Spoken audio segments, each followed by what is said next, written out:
Innovation नहीं हुआ, technology upgradation नहीं हुआ, टेक्नोलॉजी ट्रांसफर नहीं हुई, इतनी ऊंची ऊंची चिड़ियां जमीन जमीन दोस्त हमारे आंख के सामने हमने देखा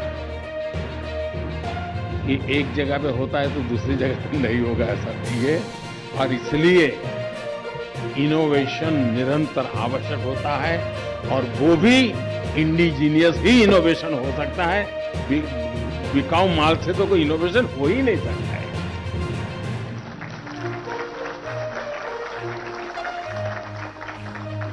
हमारे युवाओं के लिए विदेशों में तो अवसर है, लेकिन देश से अवसर बहुत सीमित थे।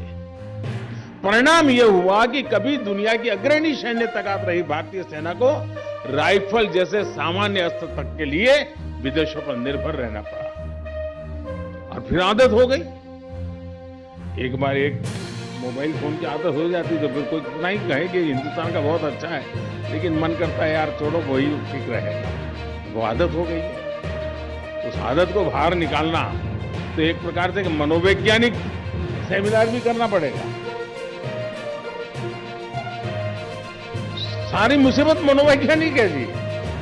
एक बार मनोवैज्ञानिक लोगों को बुला करके सेमिनार कीजिए कि बाहर की चीजों का मोह कैसे छूट सकता है। जैसे ड्रग एडिक्ट को ड्रग से छुड़ाने के लिए ट्रेनिंग करते हैं ना, वैसे ये भी ट्रेनिंग जरूरी है हमारे यहाँ। अपने में आत्मविश्वास होगा तो अपने हाथ में जो हथियार है उसके सामर्थ्य को हम बढ़ा सकते हैं और हमारा हथियार उस सामर्थ्य को पैदा कर सकता है। दोस्तों साथियों, मुश्किल ये भी थी कि उस समय डिफेंस से जुड़े ज्यादातर सौदे सवालों में घिरते गए। सारी लॉबी अगर उसका लिया तो ये लॉबी मैदान में उतरती थी, इसका लिया तो ये लॉबी उतरती थी, और फिर पॉलिटिशियन पे गाली देना तो बहुत सरल बात हो गई हमारे देश में। तो फिर 2-2, 4-4 साल तक वही चीज चलती रही। इसका नतीजा ये हुआ कि सेनाओं को आधुनिक हथियारों उपकरणों के लिए दशकों इंतजार करना पड़ा।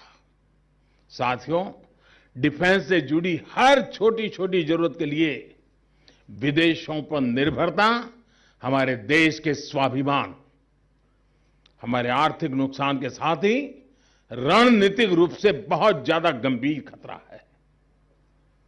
इस स्थिति से देश को बाहर निकालने के लिए 2014 के बाद हमने मिशन मोड पर काम शुरू किया है। बीते दशकों की अप्रोच से सीखते हुए आज हम सबका प्रयास उसकी ताकत से नए डिफेंस इकोसिस्टम का विकास कर रहे हैं।